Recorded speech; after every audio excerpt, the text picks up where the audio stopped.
นู่นน่ะ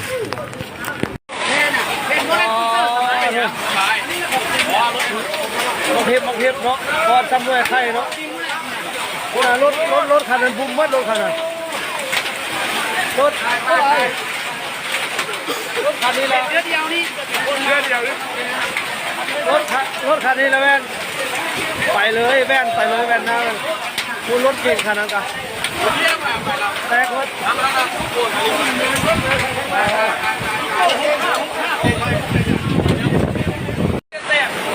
อ๋อแว่นแตกเนื้อวิโก้ขนาดนั้นบุ้มมาเลยวิโก้ขนาดนั้นนะปานพญาลินปีสกินเลยหมดกระจกรถฟอร์จูเนอร์ออกกระจกรถแคมรี่ออก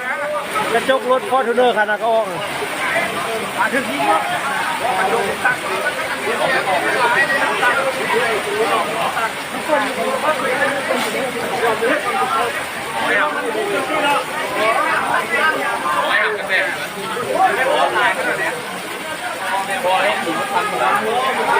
ด้หมดคันเลยว่าขับขี่มาพวกไม่อยากให้เขาดูดออกได้นะดูได้สบายไม่ตีมันสั่ง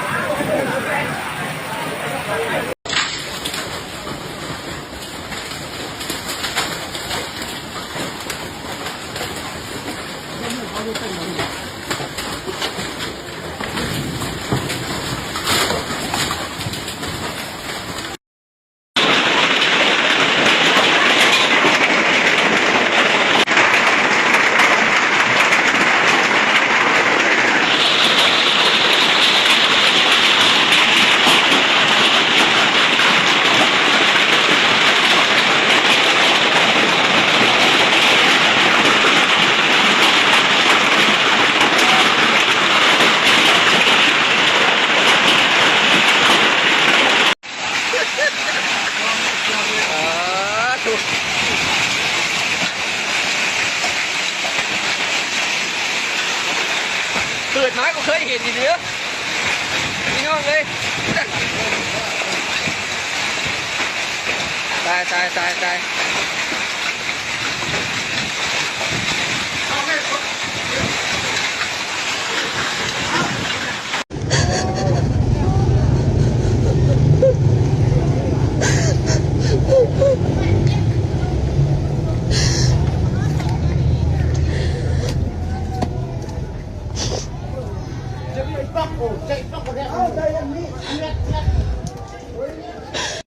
อีพ่ออีแม่เอ้ยสดหอน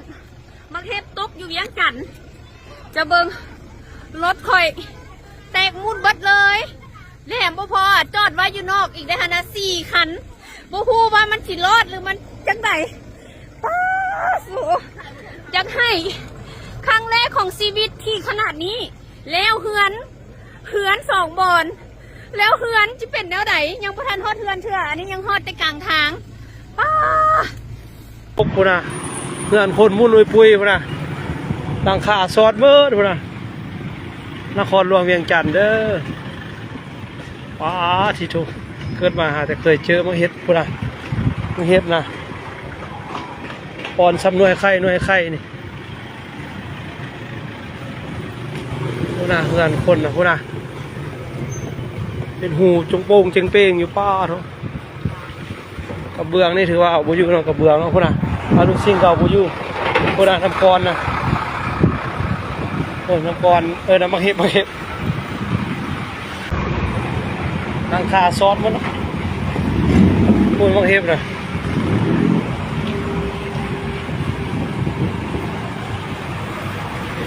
พุ่นหลังคาซอสมัน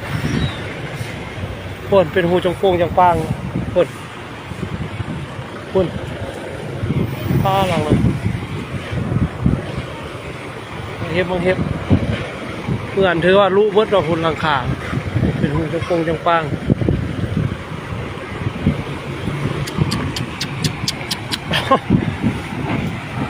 ทานจีนรู้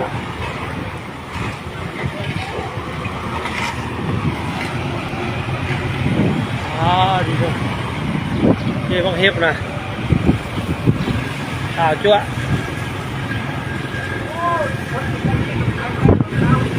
ก็เฮ็บเด้อนี่เด้อรถกระติดพอรถคนน่ะเหือนทะลุหมดกดทุกเหือนลุหมดนี่เนี่ยพวกเฮ็บนะโอ้โหคือไผ่บริยูนครหลวงเบิ่งเอาเด้อคุณในอยู่นครหลวงคนหลังคาหัวมั้ง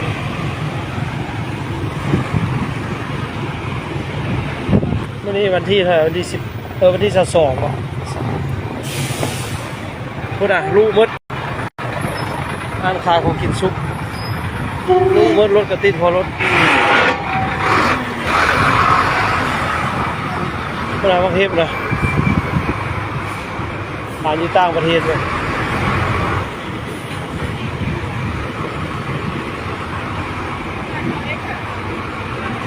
คุณ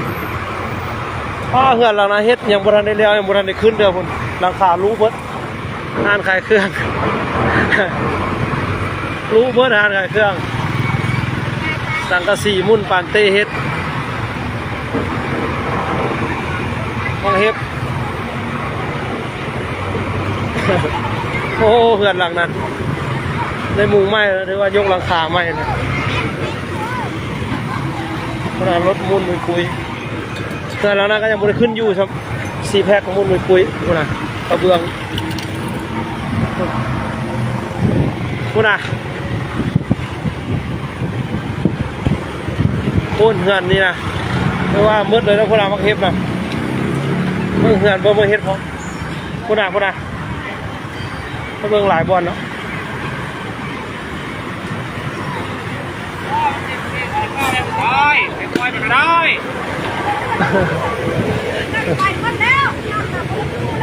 เพื่อนค่อยก็คือการกำลังไปเบิ่งนี่ก็คือการเมื่อละเป็นเมียเขาก็โทรหาเมียเขาเป็นเมียเขาก็โทรมามักเฮ็บเด้อนี่เด้อก่อนซ้ำหน่วยไข่ใหญ่กว่าหน่วยไข่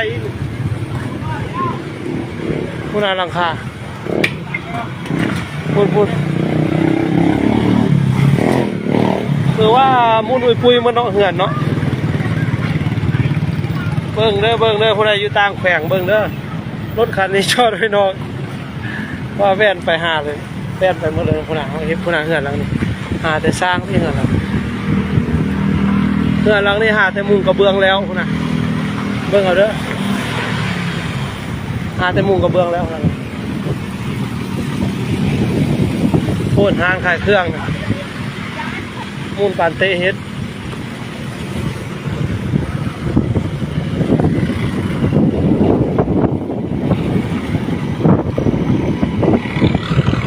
ขาวๆนี่มันมักเฮ็บเด้อไปอยู่ตั้งแฝงแล้วเบื้องเอาเด้อเขาเก็บอันมักเนี่ยเขาเก็บอันเนี่ยมักเก็บ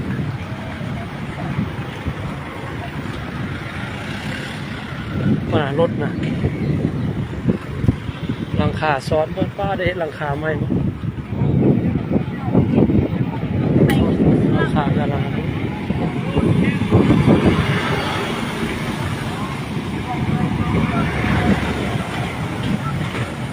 ตัวนี้อยู่เขตบ้านหนองแตงเนอะ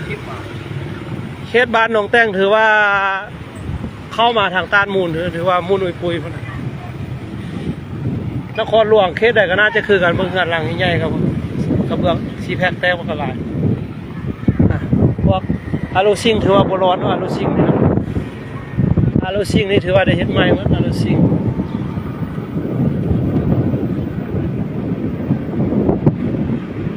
ตัวนี้เคสน้องแต้งเข้ามาเนาะถือว่าแห้งกว่าหมู่เป็นพิเศษเนาะเพราะว่าเป็นว่าอยู่หัวลม